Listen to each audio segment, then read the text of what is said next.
Hi, everybody, and welcome to the Friday edition of Moohead Radio. I'm your host, as I've been for the last 18 years, a big and furry bovine. Joining me is, I don't even know what PETBM stands for. Pretty exciting thing, a bowel movement. That would be Brian. And, People for the ethical treatment of Baker Mayfield.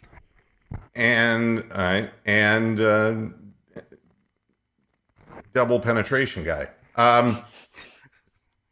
So here we sit, and I want to go over something that I think should be gone over at this point in time, because, of course, now all the ridiculous journalism goes one step further. They have nothing to write about, and so it's like, oh, without a question now, Kirk Cousins is going to Cleveland, and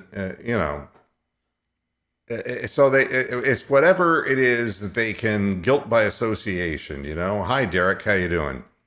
Good. How are you? I I'm can't good, be on thanks. for too long today. I got to run, but I can do about 15, 20 minutes and then Good. so So the way I want to start the show is a real worthwhile conversation, I think. First of all, I got to do the sad news. Meatloaf dead at 74. And Right all on of the the heels of women Ronnie who had oral Spector. sex with him were warned about eating old meatloaf. The he died, unfortunately, of COVID, and it happened real quick with him. But that's a loss, even though he should never have been performing these last years of his life because he had lost his voice. The fact is, that was a big act in my earlier radio, sales days.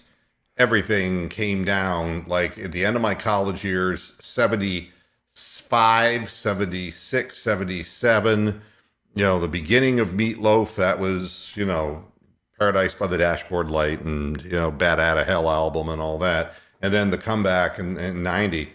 But it's sad to see him go. And another plump fellow, Louis Anderson, the comic, passed away at the age of 68 of blood cancer. So we want to feel bad for those two guys. Louis Anderson was a funny guy, and Meatloaf, for whatever you thought of the theatrics and what he was doing on stage, he had a hell of a presence, and we're all going to miss both of their presences on planet Earth. What hey, I wanted mo- to next just go over very quickly is the Malik McDowell story, which obviously is a horrible thing.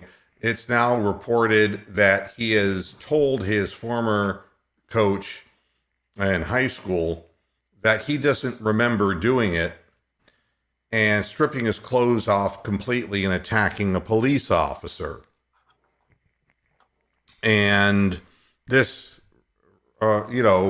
raises all kinds of Aaron Hernandez kinds of things to me. No, And it, the way he was moving. This was more like remember the bath salts incidents down there in Florida. right. He was kind of moving like that. Yeah. So I don't know if he got slipped something, took something, Well, they're swam in hoping something. that he was slipped something if he took something. The odd thing is that TMZ released video of him 1 hour before the incident, and he was as calm and as rational, and he was hugging people and joking and wow. working out in a gym. He was working out. I didn't see that. Yeah. I mean, Wow. this is like Snappo. Either something was given to him inside that place, or he's suffering from brain damage, which could also possibly the reason for his earlier problems. This may be a mental condition. We just don't know at this point. But, he did a great job for the Browns this year, and I feel terrible about the whole thing. And, it's nothing to be complaining about if you're a Browns fan.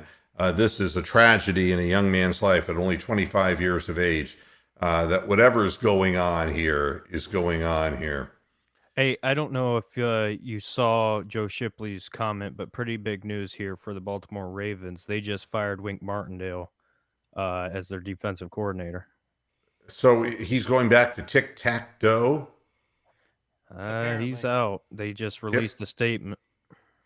These are all old people references. Sorry, Joe. I'm so glad that pain in the ass is not going to be coaching that defense anymore. Yeah, I mean, why? What was the reason given? Do you want me to read the statement? I got it pulled up. Yes, please. Okay, so this is from John Harbaugh. It says, after several productive conversations, Don and I have agreed to move forward in separate directions. We had a great run on defense. I'm very proud of what has been accomplished and the work he has done. Don has been a major contributor to the success of our defense since 2012, and especially since he became the defensive coordinator 4 years ago. He's done a great job. Now it's time to pursue other opportunities. Sometimes the moment comes and it's the right time. I'm personally grateful for our friendship and for everything he's done for Baltimore. And that was the statement. Wow. And that does come as a surprise because it didn't seem that that was really what needed to be fixed in Baltimore. But be that as it may, they may have a younger person who can bring and assert a new energy into that. The question that I want to discuss today, to start out, is looking back at what's happened over the last 2 years with the Cleveland Browns. Why did the Cleveland Browns, or 3 years, why did the Cleveland Browns draft Baker Mayfield number 1? Why? And if you don't want to answer that question, then having drafted him number 1, why did they bring in Kevin Stefanski as the head coach? That would be question number 2. At the heart of this is my reckoning and coming to terms with the Odell Beckham situation, that he has caught 6 touchdown passes while he's playing for the Rams, and he'd only caught 7 in 29 games for the Cleveland Browns. And it isn't a matter of his, if you stretch the numbers out to what would have been the 16 game average that he, season that he would have played in the past. It's not that he's having the big 1,000-yard career stats, but the difference is that they're using him in the way that he can be productive for them. And he's doing it in man-to-man coverage and doing it in the red zone. And these bring up questions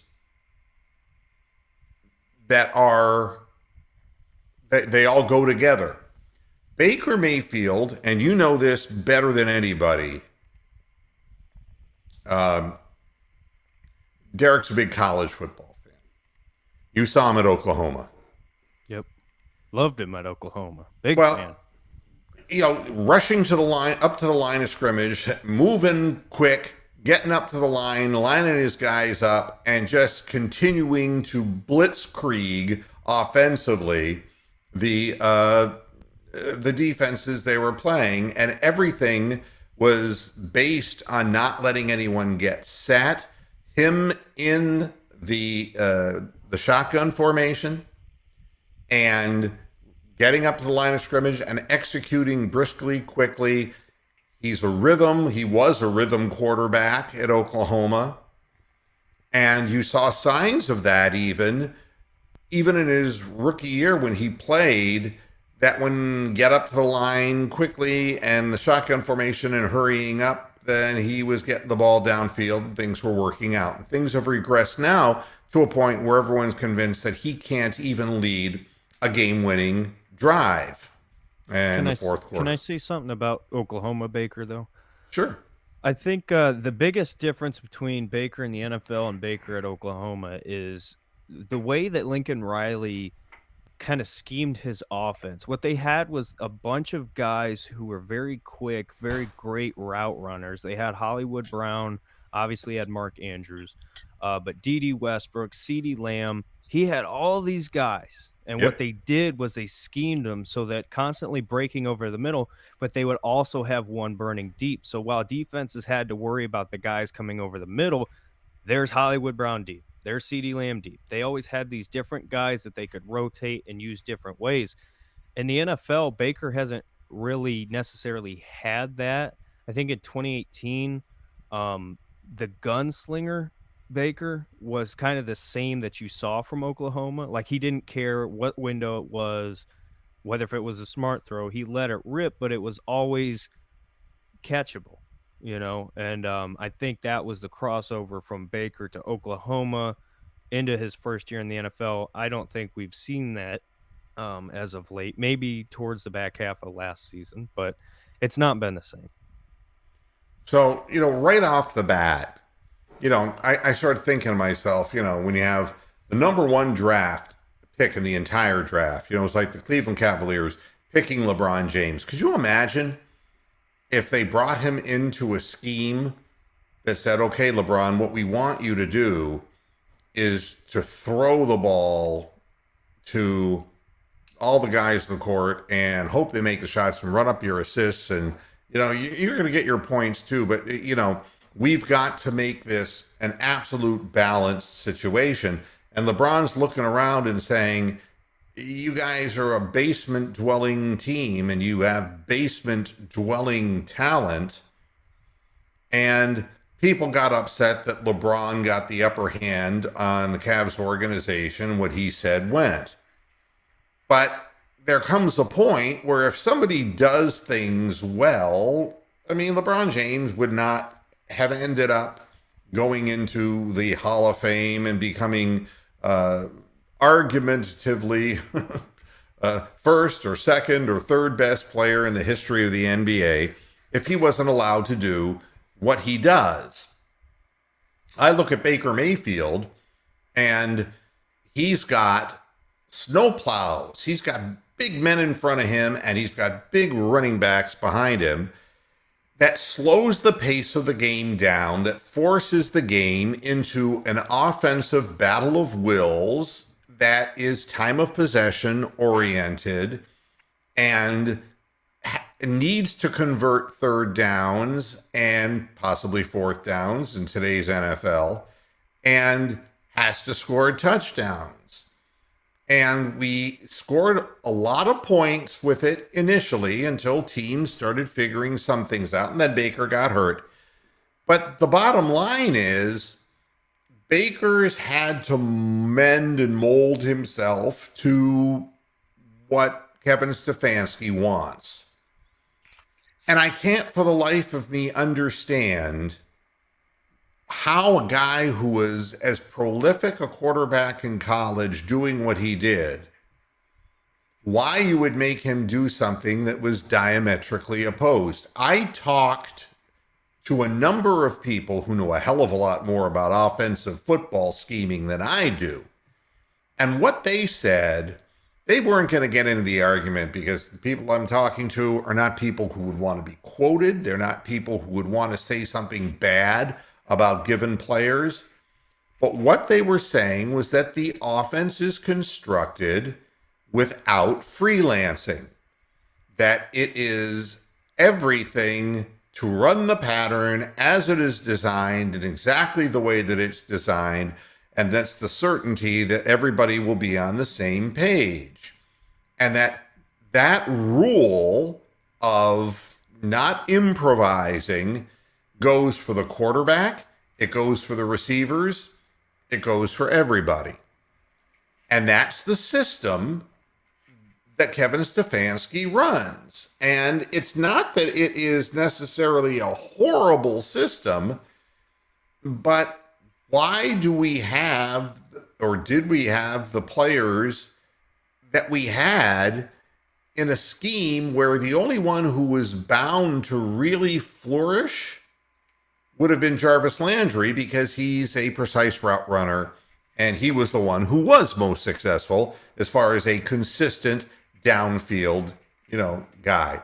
And it would probably explain why initially Rashard Higgins had a connection with Baker Mayfield. He was in the right place where he was supposed to be. And he ran good patterns, got open, and the ball was timed up well to him.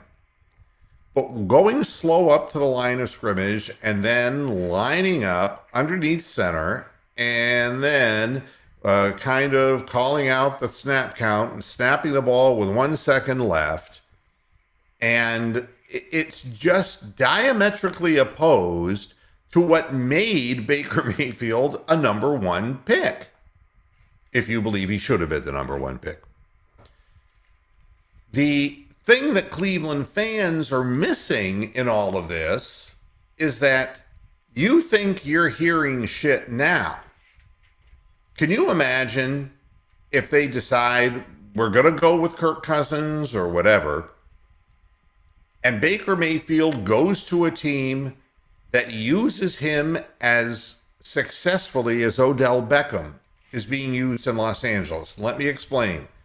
Odell is only in mano-a-mano coverage. The plays that he's making are just press coverage because of Cooper Kupp and the other guys who are out there who can, spread the field and force teams into man-to-man press coverage. And he's beating people one-on-one, and he's being utilized most successfully in the red zone.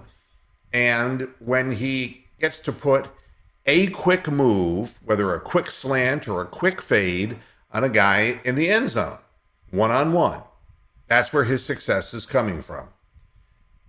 Why was Odell Beckham even in Cleveland if that's, at his age and where he is at in his career right now, is the intelligent way to use him? Because the way we play guaranteed that a safety was always coming down off the top to double Odell Beckham. He could complain about being open all he wanted, but the fact of the matter is he was going to be double covered no matter where he went on the field, and there was no Cooper Kupp, there was no other individual who could take the defense's attention away from him. I'm not going to get into that Baker's this kind of guy or Odell is that kind of guy, but I think we all know that catching touchdown passes, even if they're, little over the head fade patterns or whatever, that gets Odell's rocks off. And he's going to be a better football player when he's at least involved emotionally. And they set him up to succeed. There's no way he could have succeeded in Stefanski's system. What they've done with Baker is they've taken the last 2 years to install a system in which he takes snaps from center, goes back into the pocket, sometimes gets to go outside the pocket if he's not injured, and he throws the ball at a precise moment to a person who's breaking at a specific time when they're supposed to. Repetition, repetition, repetition in practice to form this timing game.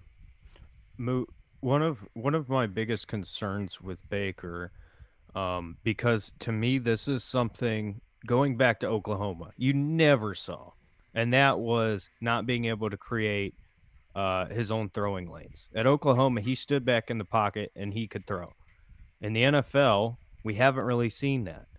My concern is what we've seen so far from 2019 and then this past season, and it could be injury related, whatever, but he is just, for whatever reason, unwilling to stay in the pocket and create his lane. To me, it's not that he can't do it, because we've seen him do it before. NFL, rookie year, and at Oklahoma. We've seen him stand in the pocket, create lanes, get the football to the receiver. Why can he not do that anymore? Or why hasn't he been able to do it anymore? And can he do that anymore? To me, is the big question to ask. There is no way, in my estimation, for any quarterback, and I'm going to use Ben Roethlisberger as a primary example.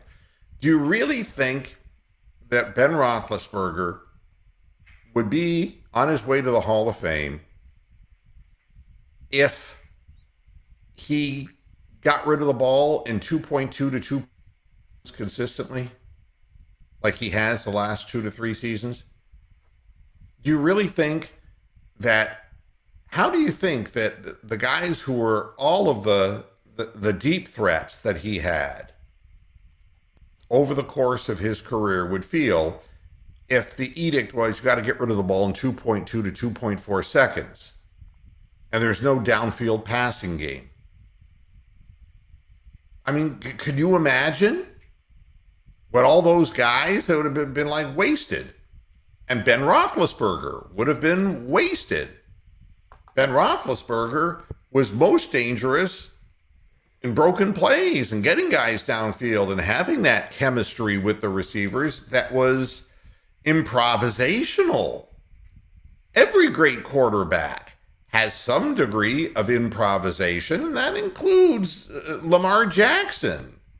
As structured an offense as what they want to run with Harbaugh, the fact is he does his biggest damage if he's flushed. Keep him in the pocket, not so good. So, again, my answer is just more questions. If you somebody who was a paint by the numbers guy, why did you draft Baker Mayfield? And if you're in fact going to move on from him now and you are interested in somebody like Kirk Cousins, who has played in the scheme, in the system, and never won a goddamn thing, and because you don't expect much from your quarterback, because the scheme is designed for everybody to do a chore and everyone to be within a certain place at a certain time in a certain way. And if you're saying, well, Case Keenum ran this offense, was 12-4, and if you're just going to take, Derek Carr or anybody else, if Baker Mayfield winds up going to a team that allows him to be in the shotgun and pushing the action downfield with faster wide receivers, and he becomes really good, what are you going to say now? Do you realize that will be the end of the organization? That they will never recover from that? By opting to go with the scheme that we're going with, the question is, do the Browns feel that they can have a average to good quarterback and get just as much out of this scheme as they could with the guy they selected number one overall? Okay, but you had a different mindset in the front office with John Dorsey. John Dorsey wanted to build the Kansas City Chiefs 2.0. And they do have a deep passing game, and they do have an offensive scheme that utilizes speed and outside receivers, and as well as a fantastic tight end to take up the middle of the field. So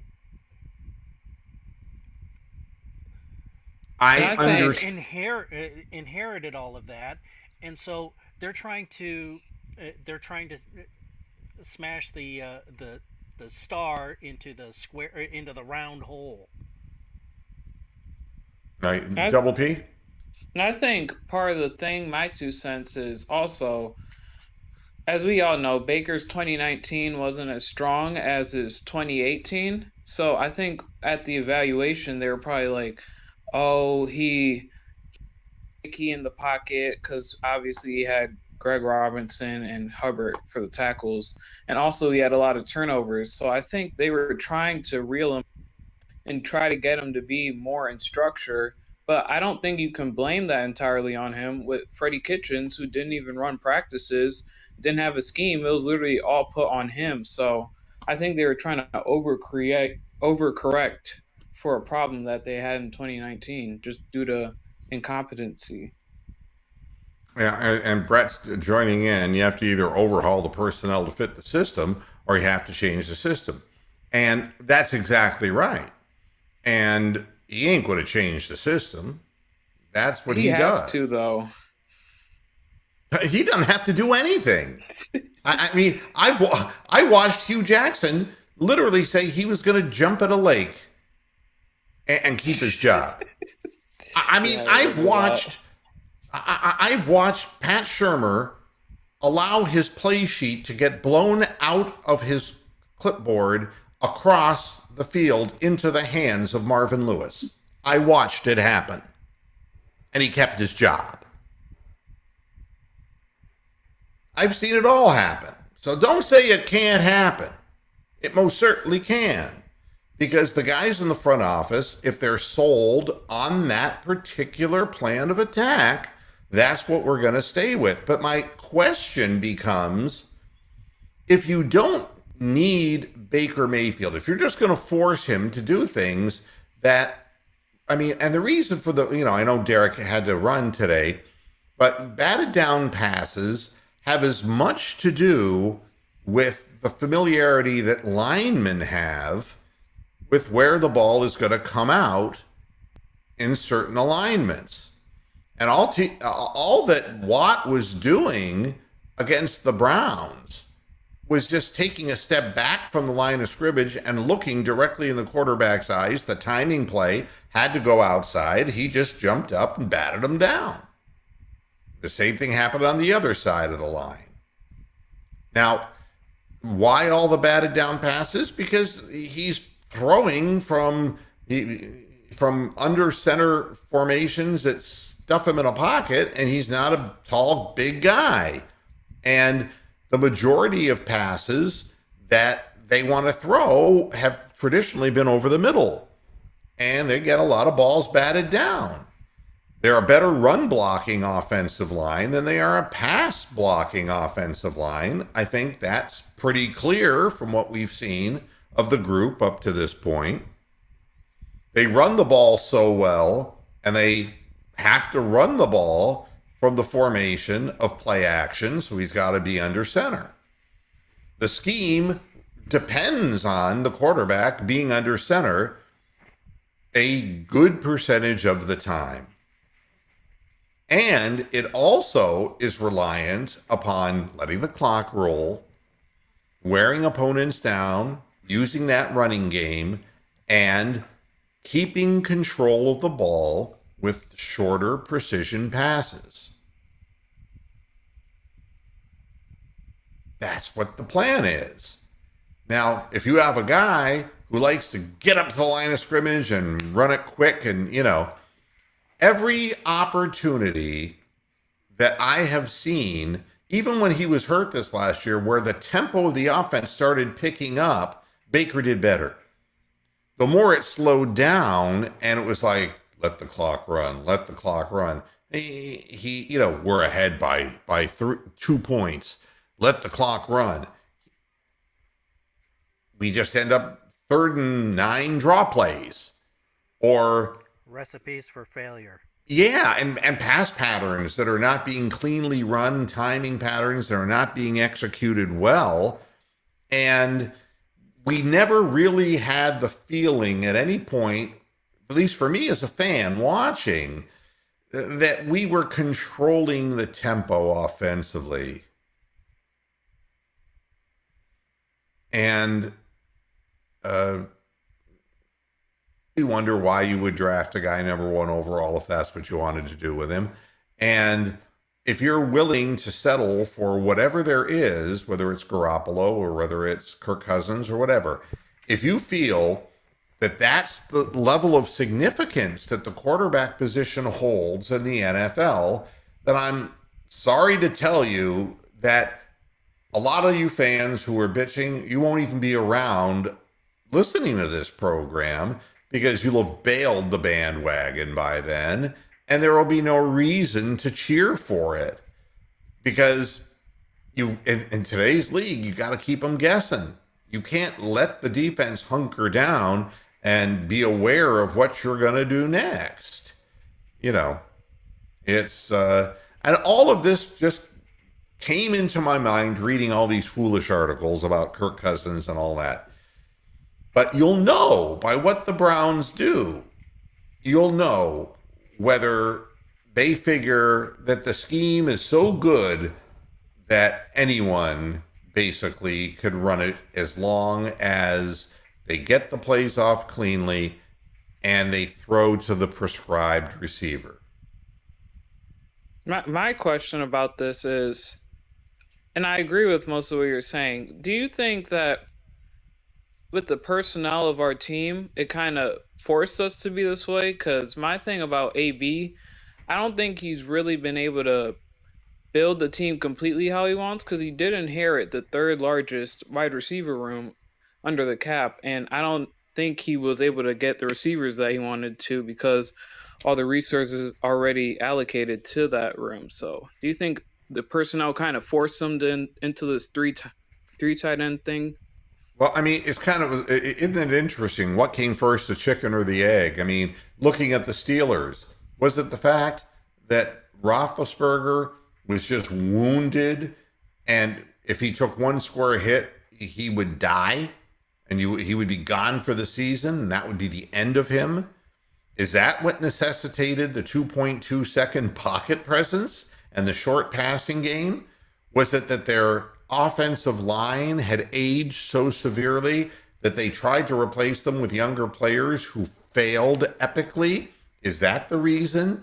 I mean, one thing comes first, one thing comes second. It's not easy to say what. But I can tell you this, the way the Browns receiving room it ended up with Donovan Peoples-Jones, who really, by all measure, would be a fortuitous number 3 receiver in the NFL, and a guy who was drafted in the 6th round and would have been a practice squad guy in good football teams around the NFL. He wouldn't have made the field. And that's your guy who is your number 1 downfield guy. Then you have, a good slot receiver who's been banged up really bad. And we know that injuries are always worse when you're losing, right? And that would explain why OBJ, who started the year, with great plans of being healthier and all, whenever he would make a catch, he would always, do you remember whenever he would make a catch, The over Broncos the middle? game, he fell on his shoulder and dropped the ball after he secured it in. And then he would go over to the sidelines, crooked over like, is he doing that for the Rams? The man wasn't happy to be here, and he may have had damn good reason. I'm not even going to get into the motivations. So I guess Peter had to go too. He had some pickled peppers to pick. Yeah. So right off the bat, I'm like, yeah, the wide receiver room is thin, and we don't have guys who can get open downfield. But the other thing is, and I see he's back, so he's back. All right. And I guess I could, say that, Austin Hooper was a much better tight end in other schemes than he was in this one. And it's kind of interesting. If you look at who's overperformed in Stefanski's scheme, it was Rashard Higgins until he lost interest and motivation. It was OBJ never getting off the ground because he got hurt. It was Jarvis Landry, who started out good and then lost his interest and lost his will to play in this scheme. Austin Hooper, who just totally underperformed compared to previous years playing in other schemes. I don't know. I look at this and I say, the quarterback is clearly underperforming. The tight ends are underperforming. The wide receivers are underperforming. I fall on the side of people who say something wrong with the scheme. There's nothing wrong with the idea of playing disciplined football. It's not a problem. But if you just don't have the ability to spread and stretch the field, and you have a quarterback in Baker Mayfield who, really, according to stats from previous years before he got hurt, was throwing the ball a longer distance and had a stronger arm than most of the quarterbacks in the league. You don't take advantage of it at all because there's just, and you can say, well, he's not accurate downfield. Nobody's open. Neither Ben Roethlisberger, his arm's gone, I think. But every time he throws the ball, and the guy's not open. I watched when they threw a long ball to Odell Beckham, and he freely. It was supposed to be a shorter pattern. He made it into a deep pattern. The quarterback tried to follow him and underthrew him. Odell Beckham can't come back to the quarterback and outfight a secondary guy for the ball. That's the bottom line. You got to use people the right way.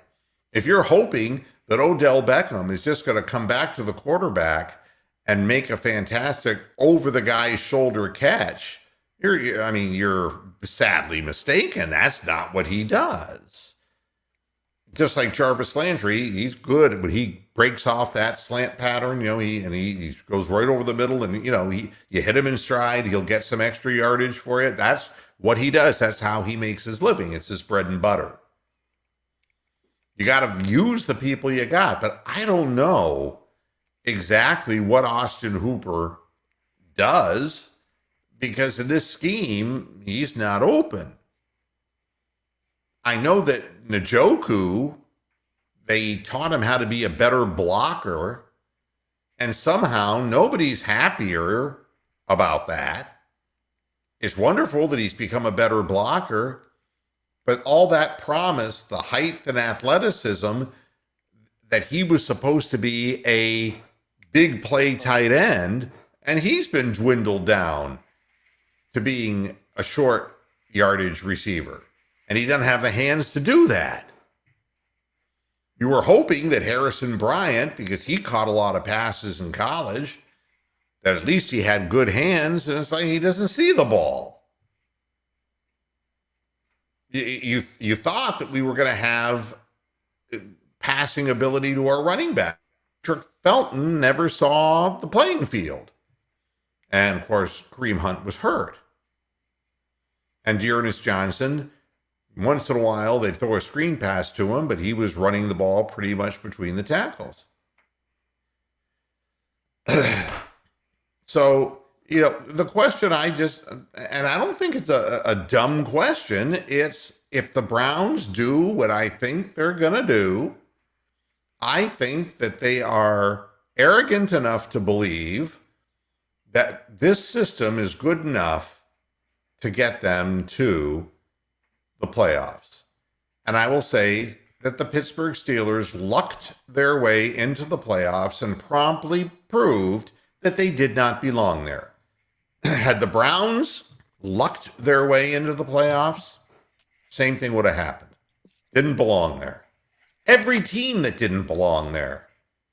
I mean, now are you a believer that the Cardinals were built up, Brian? Well, yeah. It's kind of I don't mean to be critical. I mean, it's great for Arizona fans that they got that far.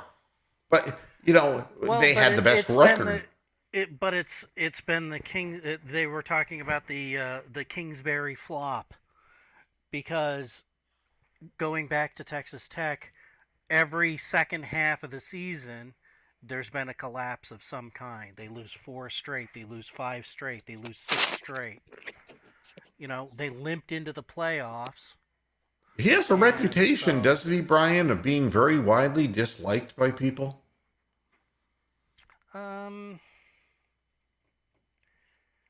No, it's the impression I've gotten reading about him through the years.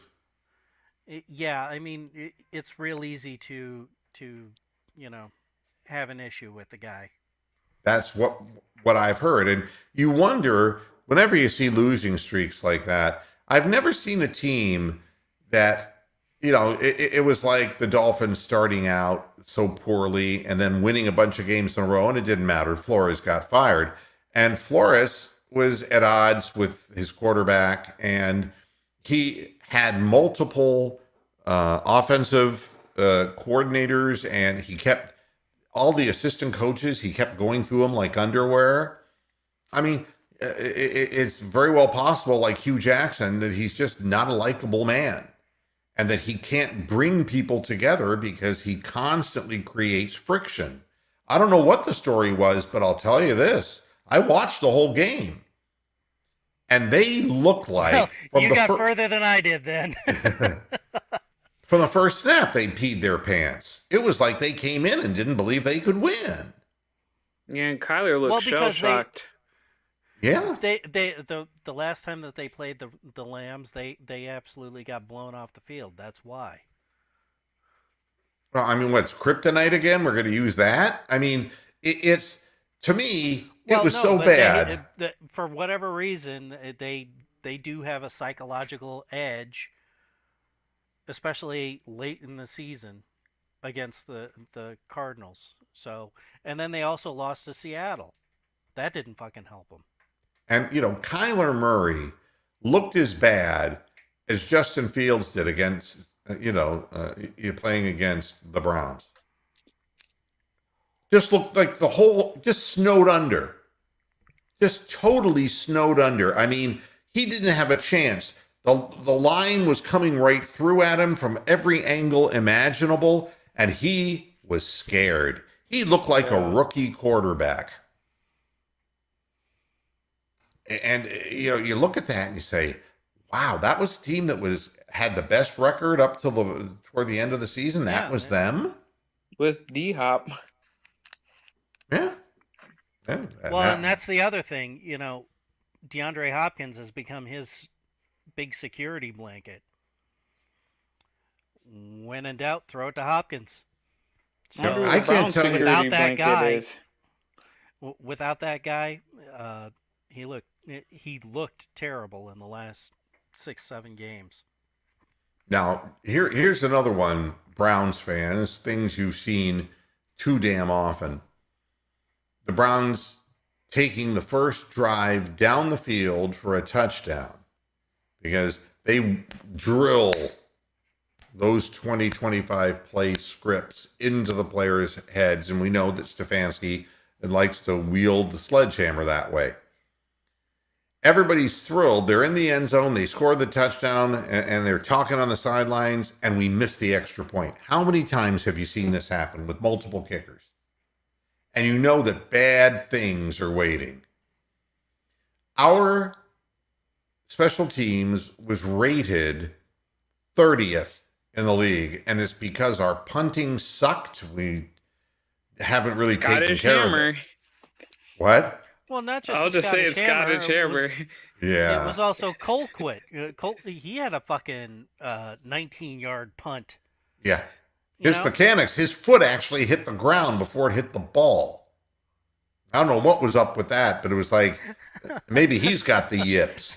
I got no idea. But can you imagine going through this many kickers and not finding a single guy who can kick the ball through the uprights consistently, even on extra points? I mean, it's embarrassing. Where's Jan Stenerud when you need him? And so you wonder why the scheme is to go for fourth down and this and that. And then we have this all jammed up in the middle passing game that's easy to cover, and we don't convert because we don't have any faith in a kicker. And in a lot of the games, in the beginning of the show, I saw Cindy talking about, my God, it's like there were so many games that were close. Could you imagine if we actually had a kicker and we didn't go for those fourth downs in those games because he could have kicked three-pointers? We'd have won. Or just made the kicks.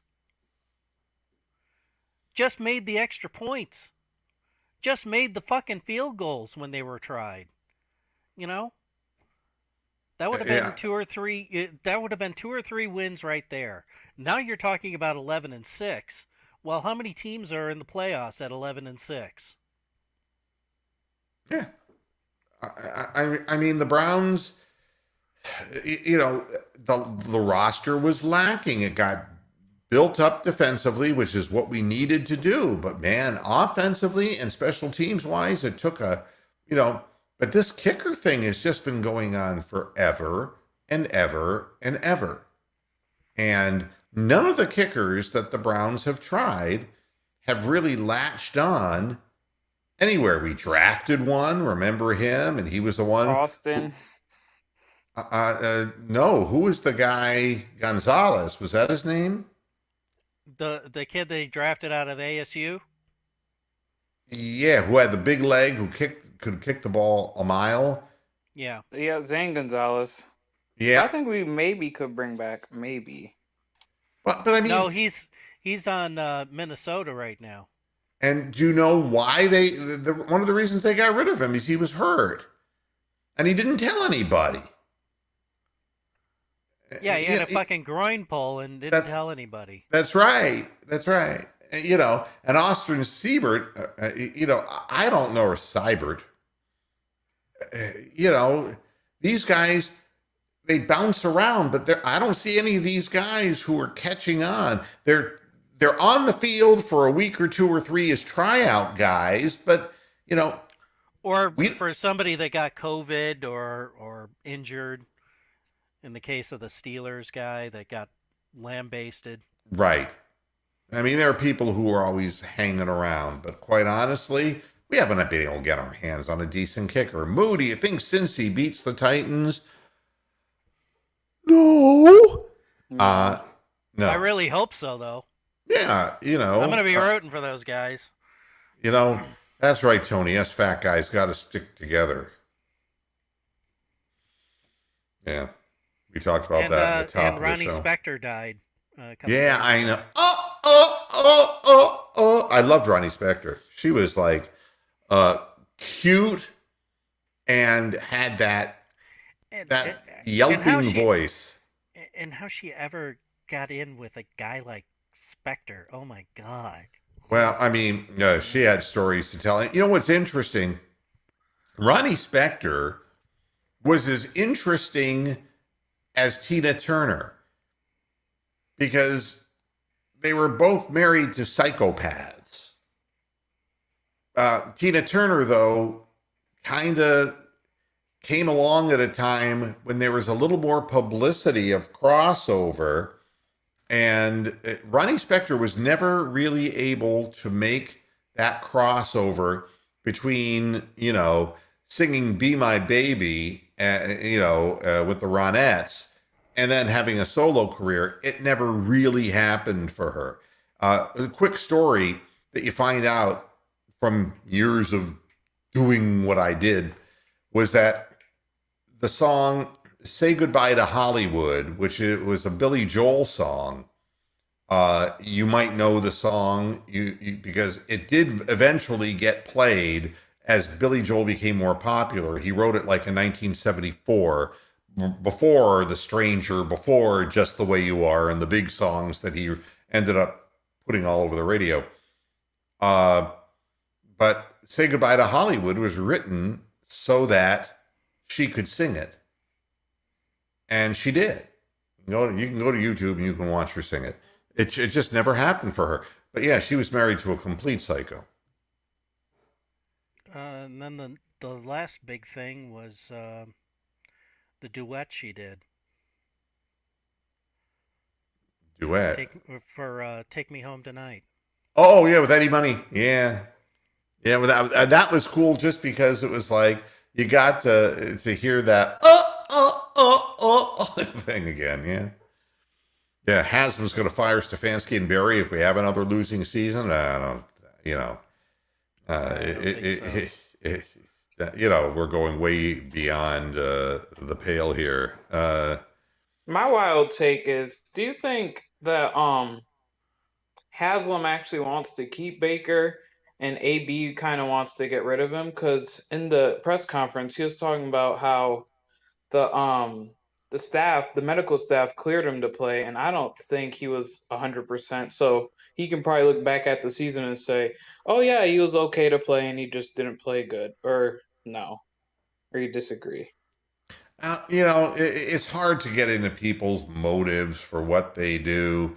I think it's more what people put in our heads. Sean's saying here that Cleveland radio is saying that the Browns are done with Baker Mayfield, and that's what I'm addressing on the program today. Because if they do get rid of Baker Mayfield, then it is the destruction and death of the organization. And I guarantee you, and it's not because I have any this undying loyalty to Baker Mayfield, but if you are willing to accept the premise that a mediocre quarterback who was never a big star in the league, Geno Smith. yeah, is going to pilot you or co-pilot you with this scheme, then you need psychological help. It's never going to happen. Either you open up the offense and let it produce downfield, or you do what the Browns may be close to doing. Or, it was funny. I don't know if you read the article. There was an article written that an unnamed general manager, isn't it amazing how many unnamed sources there are? And it's one of the reasons I hate media the way it is. And Derek posted something that said, and with a list of podcasts, not just this show, but a list of podcasts about Cleveland sports. These are the people that are worth listening to, not people with their unnamed sources. An unnamed general manager in the NFL said that the Browns are going to give up on Baker Mayfield, and then added this in the end. And they're going to end up falling back into the past that they came from. Now, and the wives of all the players will commit suicide, and a bomb will drop on the terminal tower. I mean, once you start feeding the monster of negativity, there's no end to it. So an unnamed general manager who refuses to name himself says he knows that the Browns are going to give up on Baker Mayfield, but he's Nostradamus, and he can see the future that the Browns will plunge invariably into their miserable past. What I'm saying is none of the quarterbacks on the list. We're going to get the turnstile going again with every mediocre, subpar, D- fucking quarterback to come through Cleveland and fucking play for the Browns, start games for the Browns. Whatever games this season adds to Mayfield's win total, that will be the ultimate high watermark for anybody playing quarterback for this fucking franchise if they get rid of him. In this scheme, especially because if you just are saying anybody can basically check down and just do this and run the play as it is, and if you're an accurate thrower, then Teddy Bridgewater can do this. I mean, that's really what you're looking at. That's the level below the Garoppolos and the Cousins and the Derek Carrs.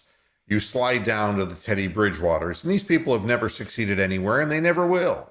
And there's a reason for that, And Trill Hill, again, everybody's entitled to an opinion. I think if they really want to open up the offense, they got to get wide receivers and stop worrying about the quarterback position. The quarterback's got plenty of arm. He's got plenty of zip on the ball. And opening up the offense is going to have to get people down the field. And stop running a 3 tight end set as your base offense. Yeah. More playmakers. Yeah, and that's what it comes down, let's see what Sean's saying. They're trying to convince me after listening that the guys that they want to replace him with is an upgrade, and it's just scary. There is no upgrade. There is no upgrade that's going to be available for the Cleveland Browns. There is no upgrade. And, the fact of the matter is you'll lose the entire team. And a mediocre quarterback, and it won't be 8-9. It will be 4-13. All hope will be lost because they'll give up. They'll quit. That's what will happen, and it would happen with any team. That's what I keep trying to tell these dumb Baker-hating assholes. And it's not a matter of me loving Baker. It's like, this is how we built this. And you can't start building something and just change it midstream. And, I've never seen any fan base that is, why don't you just become Dallas Cowboy fans so you can scream at that feeble old man, Jerry Jones, and say to him, why don't you am the Dallas Cowboys. Yeah. Why don't you just keep living in the past and, and he'll fire Mike McCarthy, as he should. I mean, God only knows Mike McCarthy should never have been hired in the first place. He was a relic. they brought him out of the rubbish, you know? Where's Darth Vader to throw him down an energy shaft? Yeah, it's, you know, yeah, let's see what Brett has to say here. He's saying, like the Bears, head coach, great record first year, inherited a defense and a run game, then things start showing up later. You know, and again, and you keep changing the quarterback, and there just aren't enough good quarterbacks, and especially great ones, to go around. I'd feel much more comfortable giving Baker Mayfield an opportunity with real players in the positions that are needed. And again, if he doesn't perform, then he won't have a job the year after. But again, the system has something to do with this, and there has to be an improvement in the way we execute, the way we get separation, the caliber of athletes that we have, just like the caliber of kickers, punters, and field goal kickers that we have. There has to be an improvement. And that's hopefully what the draft will do and what free agency will do for us. But it's going to be harder this year because the hype, you know, whenever they start hyping, you know, the Browns, you know, a lot of people saying they're the favorites to be in the Super Bowl this past year.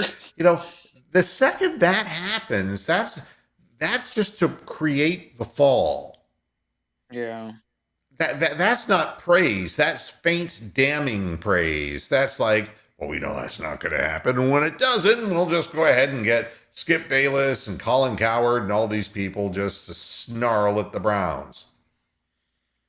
Nobody could have thought that the Browns would be favorites to win the Super Bowl coming off of a year where they lost to the Chiefs and didn't add a single wide receiver to their roster. You couldn't believe that. If you believe that, you're an idiot. You're just listening to the media and it's like, what? This is what Colin Cowherd said. What? You're a fucking parrot. I don't know. So what percentage of certainty do you believe these reports about like Kirk Cousins or whoever they want to, or that they're just done with Baker? I think that anyone can throw out a name right now, and that's the name that's by association with Kevin Stefanski.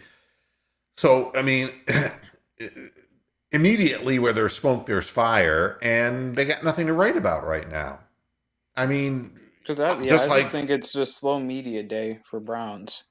Yeah, and it's like I say to people, you know, I'll talk about, you know, it's a shame the Cavaliers lost the other night, but the Bulls deserve to win. And the Cavaliers didn't do some things they needed to do. But the season we're going into, it's all basketball, and it's all going to be talking about a team that's actually playing. Right now, it is a dead time of the year because the Cavaliers lost their fan base when LeBron James headed west. And a lot of the forums and we'll tell you that membership dropped off. And I think the same thing will happen with the Browns. A lot of the fans who are over here creating grief, they'll be gone because if the Browns don't, they'll be off, trolling somebody else because that's their life. The bottom line is that the only way you're going to get better if you're the Browns, it was never for me about getting to the Super Bowl. It was about solidifying the organization. It was like, I wanted to get into the playoffs 2 years in a row to establish that truly being a playoff team. Right now, this team is as close to becoming a 6-11 team as it is to being an 11-6 team.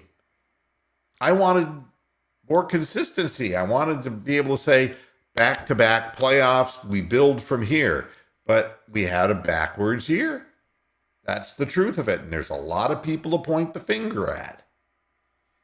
But that's kind of how that's how I look at it. And it is the top of the hour. And Cavaliers do not play until tomorrow. And they'll be playing the Oklahoma City Thunder, I believe.